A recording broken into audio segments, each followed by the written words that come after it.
Republic. My question is to the nominees this. Currently, you're the chairman of PAC, and the auditing financial statement usually are 2 years or 3 years in delay.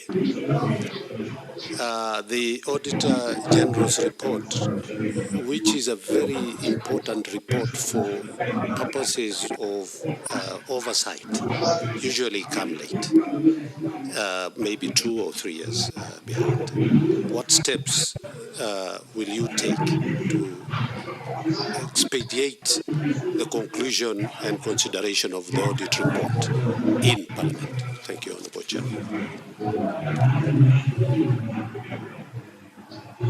John, I'm reading what the public is sending to us. Thank you. Would you let go on now? Answer Nelson. Yeah, I will start from Honorable Nelson, the Chair Defense and Foreign Relations. On the issue of transfers or shuffling at the Treasury, what I would say is I'm going to look at the Treasury in its totality and see if there are gaps and if there are areas where we can change people, move one person from one place to the other. But to me, the most important thing to do is to have a system that functions.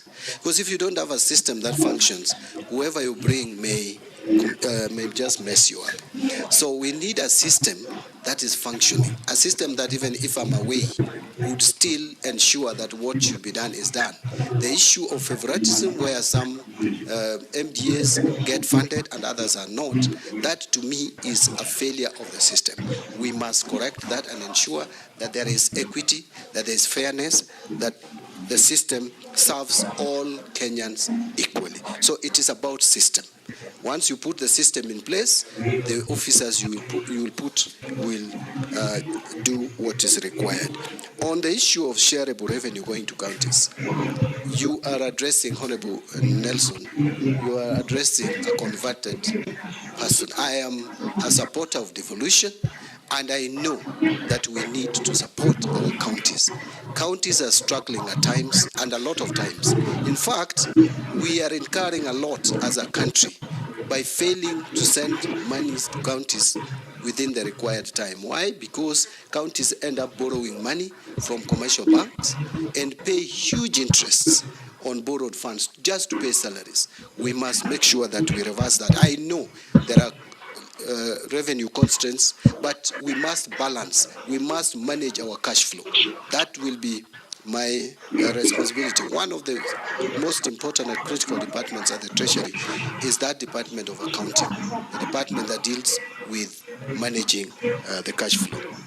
Honorable Kosing, I hear you. A lot of opulence, a lot of wastage. By the way, even the reconstitution of this cabinet is as a result of, is actually a direct consequence of show of opulence, which made some Kenyans mad, to the extent that now the president had to be forced to do certain things which he shouldn't have done, really. So we must contain wastage. We must contain wastage, but we shouldn't be mechanical about it. In my view, we should contain it practically. One of them is to reduce our operating expenditure. We must make our budget transparent. This idea of lumping budget lines and saying other operating expenses must go from our budget. What are these other operating expenses? We must be clear. If we are paying for mileage, Mr. Speaker, for example, let it be known. We know that members of parliament have to be facilitated to go to the constituency. I'm not saying that is parliament that is putting, actually parliaments rarely put block figures. It's good to use us as an example. But I'm giving parliament as an example. But there are ministries, departments, which do that. Mr. Speaker, have you asked yourself why we still have one officer, a driver, taking impress for 200 staff for a training? Yet every member of staff has an IFMIS number. Let each person get a per diem allowance or impressed and comes back and accounts for it, like it happens in parliament. Anytime I move out of the country, I am given my imprest. I come back and account for it directly. It's not never given to clerks. But you go to ministries, there is lump sum amounts, imprest, you find someone taking 3 million. These are wastages that we must work on and control. Finally on that, Mr. Speaker, and as I said, we must work on procurement. That to me is the elephant in the room. On Honorable Gikaria, I know Kenyans have not had kind words for political appointees, but I also want to tell Kenyans out there that being in a political office is just a calling. Actually, it is them who elect us to those offices. It doesn't take away our training, background, and professional experience. I have said I've worked for 28 years. I am a professional, just like any other professional, whether in politics or in private practice or in otherwise. Remember, Mr. Speaker, I didn't say this. This Public Finance Management Act, my signature is here. I was in the task force which did this Public Finance Management Act. We were with the former CS Rotich. We were with Kamau Thuge, who is now the Governor of Central Bank. We were with Professor Malombe, or I don't know whether it's Dr. Professor Malombe, who is now the Governor Kitui, and myself, paid by World Bank to prepare this Public Finance Management Act, which is used by everybody. I'm a professional, Mr. Speaker. Mr. Speaker, in 2011, you remember, and we were with you in the National Assembly, consulting with Mass Group. I was their consultant. We came up with the 10 million error in the budget. I'm the one who brought it to the House, which became known as computer error. As a professional, I made sure that Kenya, and by the way, Treasury agreed that that was an error. Remember, there were professionals at the Treasury, yes. But the professional who is a politician is the one who discovered that there was computer error.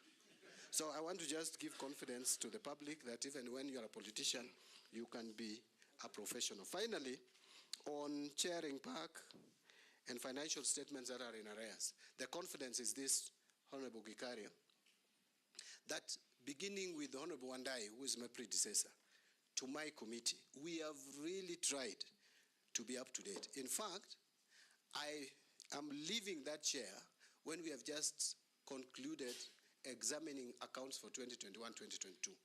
We were planning to have the report in the House in July. Unfortunately, because of the events that we are all aware of, that report, I'm sure, will be tabled in August. Then we'll only be remaining with 2022-2023, because 2023-2024 has not been audited. It will come next year, like February. The committee that I'm leaving in place, I am sure before the end of this fiscal year, will be done with 2022-2023 and table their report. So we'll be up to date. There should be no worry at all. The National Assembly has done a lot of justice to our audited accounts. But, Mr. Speaker, you'll allow me to mention that we need to give more resources to our Auditor General to do special audits, do forensic audit, because this financial audit that we are paying too much attention to is not going to help us really improve financial management. In my office, if you approve me, I will persuade the cabinet to give more resources. We can afford to give more resources to Auditor General to save much more, because we are losing so much. Special audits, and I've left quite a number, which I asked the Auditor General to do.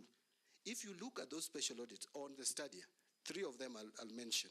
One is on Article 223, Mr. Speaker. It is there in Parliament, and the committee will deal with it. There's another one on fertilizer. All these issues that we are talking about are in that report. Number 3 is on Stadia. Serious mismanagement of resources or in construction of our study across the country. If you look at that report, you would be very happy with the work of the Auditor General, as opposed to financial report. So we should really give more resources to the Auditor General to do special audits so that Kenya can save money, which is being wasted.